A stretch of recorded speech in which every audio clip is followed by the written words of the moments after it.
TEF bucket and the BMR bucket. Then we go to physical activity.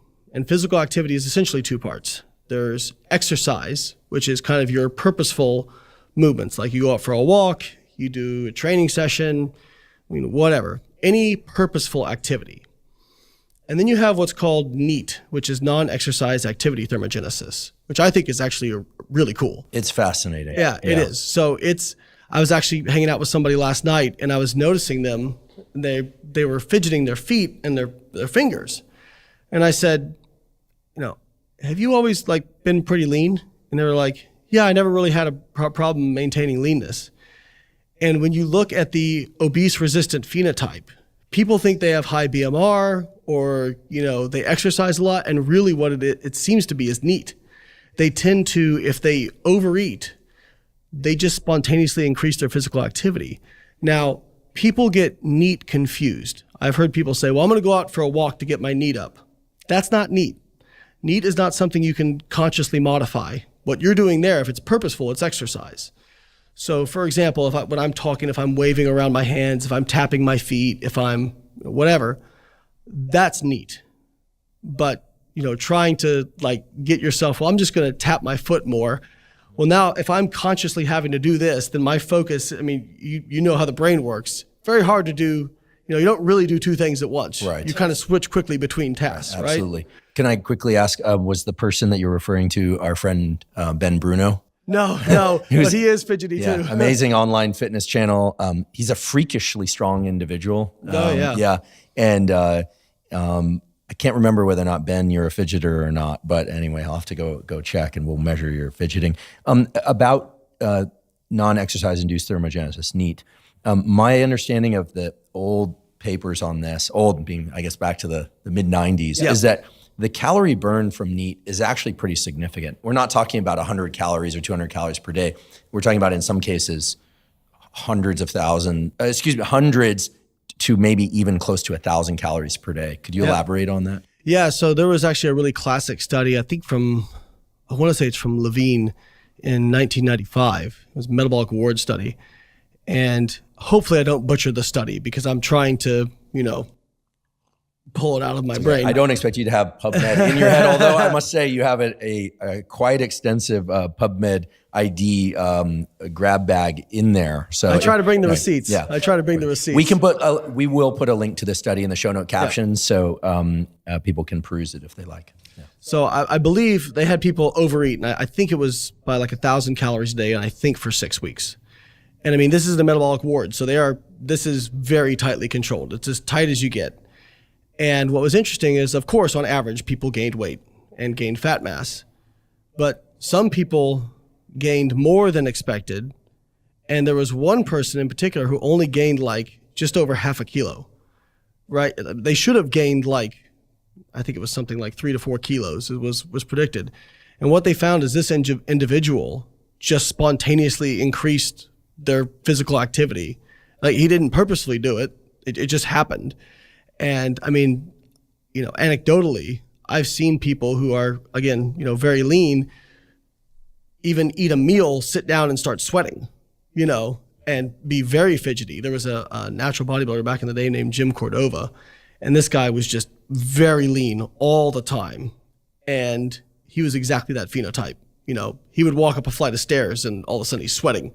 Sit down, eat a meal, he's sweating. He's a furnace. Just expending energy. Mm-hmm. And what's very interesting about NEAT is that seems to be the most modifiable. Exercise is very modifiable because you can be intentional with that. But of, BMR, TEF, and NEAT seems to be far more modifiable. So even a body weight reduction of 10%, they've observed a decrease in NEAT of almost 500 calories a day for a 10% reduction in body weight. Now, you also do get a decline in BMR when you lose weight. One, because you're just in a smaller body now, and so it takes less energy to locomote. But also there's what's called metabolic adaptation, which is a further reduction in your BMR than expected from the loss of body mass. And that's on average usually around 15%. But it does seem to be, there's new evidence coming out on the metabolic adaptation from BMR. And it seems to be a little bit kind of in the transition phases. So if you start a diet, within the first few weeks, you will have a reduction in BMR that then kind of just thereafter, any further reduction is mostly from the amount of body mass you lose.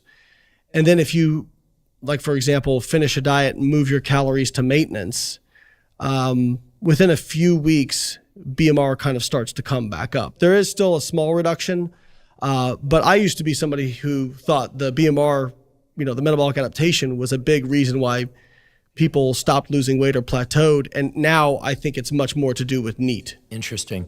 And you've said that it can't be conscious because that will distract us from other activities. I don't know if you've had a chance to look at this study, and I'll send it to you. Maybe it'd be fun to do a kind of an online journal club about this at some point soon. But there's a study that came out of University of Houston recently, having people do, now this is a long period of time, 4 hours a day of basically a soleus push-up, which is basically a heel raise, kind of a seated calf raise with one foot, not weighted. And then they looked at a bunch of things about glucose metabolism and glucose clearance and insulin levels. And they didn't conclude that people burned a ton of calories, but what they concluded was that blood sugar regulation improved greatly. And I think, there was a lot of excitement about this at some level, but based on everything you're telling me, fits perfectly with what's known about NEAT. So this sort of fell somewhere in between with, sort of deliberate exercise and spontaneous movement. I guess they've tried to make that spontaneous movement a little bit more conscious. Well, what I'll tell people is if you're worried about NEAT, one thing you can do, like these watches, for example, like people are like, oh, well, it told me I burned this many calories. They are not accurate for energy expenditure. I mean, it is like, there was a meta-analysis in 2018, I want to say, between a 28 and 93% overestimation of energy expenditure by these watches. Fitness trackers. So for those of you listening, we're not going to name the brand, but fitness trackers, so wrist-worn fitness trackers. And this is across the board. Okay. So like depending on the brand, it could be more or less, but they all overestimated the amount of the calories you burn from exercise. So this is actually a great example where people go, well, calories in, calories out doesn't work for me because I ate in a calorie deficit, I didn't lose weight.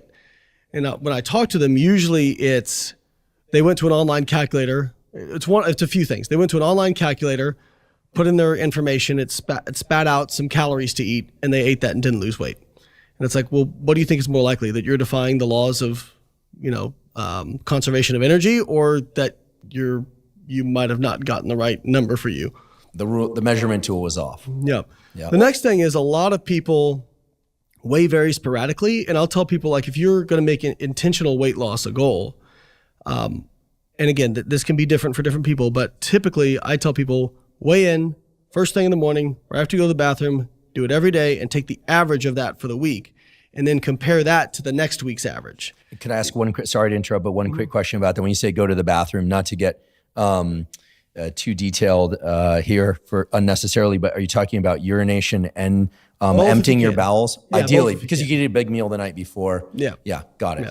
So wake up, use the bathroom in all forms that you're ready, and then get on the scale, take that measurement, average that across the week, and then maybe every Monday you take that value and see how it progresses. And the reason I recommend doing that is if you're just kind of sporadically weighing in, as somebody who weighs themselves pretty regularly, I mean, my weight will fluctuate, 5-6 pounds and not seemingly changing much, and that's just, those short-term changes are fluid. So I've had it before where week to week, my average didn't change, but between the lowest weigh-in from a previous week and the highest weigh-in might have been like 8 pounds, right? So if you're somebody who just randomly is weighing in and you're eating in a calorie deficit and you just weigh in one day where you've just, whatever reason, holding some more fluid, then you go, oh, see, this isn't working. When in reality, your average might be dropping. So that's one of the reasons. And actually, believe it or not, weight fluctuations are actually identified as a major reason why people get discouraged from weight loss. That it kind of stops the buy-in, when they have a fluctuation up. So that's one of the reasons early on that low carb diets tend to work really well, is because people lose a lot of water weight really quickly and they get that buy-in, right? So, this is working. Yeah, we can return to that in a little bit, because I have theories as to how that When people eat less carbohydrate, they excrete more water, and they'll see, for the first time, they'll see some definition in their abs, and they'll go, oh my God, this diet's amazing. Yep. And the fluid loss does hold that promise. I think fluid loss can do some other things that might make people literally feel lighter. Although it can have some negative effects. I do have one quick question, and we'll return to NEAT in a moment. But when you say the caloric burn as a consequence of exercise, I want to ask about the caloric burn during that exercise. So for instance, somebody's on the treadmill and they'll see, okay, they burned 400 calories. Actually, I think this is a month where a number of prominent podcasters like Bert Kreischer, Tom Segura, Joe Rogan, others are doing, they call it Sober October, but in addition to avoiding alcohol, they're burning 500 calories per day during the exercise. Yeah. They're measuring it. A lot of people do this. They think they take stock of how many calories they burned. My understanding is that if that particular form of exercise is a muscle building form of exercise, that at some point later, there might be an increase in muscle if you did everything right, do everything right, and then you will burn more energy as a consequence of adding that tissue. That's a long process, as you know, and we will discuss. But I have heard about this post-exercise induced increase in oxidative metabolism. I'm probably not using the right languaging here. EPOC, yeah. So if I were to go out, for instance, and sprint, do some sprints, run hard for a minute, jog for a minute, run hard for a minute, and do that 10 times over, let's assume I burn 400 calories during that exercise bout. But my understanding is that in the hours that follow, my basal metabolic rate will have increased. Is that true? And is it significant enough to care about? So I'll answer both those questions. Yes, there does seem to be a small increase in metabolic rate. And no, it does not appear to be enough to actually make a difference. So when they look at, and again, this is where I tell people, I think I have a good perspective on this because my undergraduate degree was a biochemistry degree. So I was very into mechanisms, you know what I mean? It was like, oh, if we just do this and this, we'll get this, right? And then I did nutrition as a graduate degree. And then my advisor was so great because you could do something over here and he could tell you how it would affect vitamin D metabolism over here. This is Don Layman. Yeah, Don Layman. So he would always kind of say, yeah, but what's the outcome going to be, right? So this is actually one of the things I changed my mind on. Was I used to be very much, well, I think, high intensity interval training is probably better because you get this post-exercise energy burn, which they do see in some of these studies. But in the kind of meta-analyses and like more tightly controlled studies where they equate work between high intensity intervals and moderate or low intensity cardio, so equating work, they don't see differences in the loss of body fat. And so to me, if I'm looking at, that's the example of a mechanism, which is, okay, we're seeing this small increase in basal metabolic rate that should lead to increased loss of body fat. But again, remember, you're capturing a snapshot in time, right? But we don't see a difference in the loss of body fat. So what may be happening, and again, I'm just speculating, but a way to explain it could be, you might have an increase and then you might actually have a decrease that tends to just kind of wash it out, right? I see. And I have to imagine some forms of exercise, this would be highly individual, but will spike appetite more than others. So for instance, if I go out for a 45-minute jog, or which I do, a 45 to 60-minute hike or jog once a week, I just make it a point to do that, or ruck or something like that, throw on a weight vest and hike.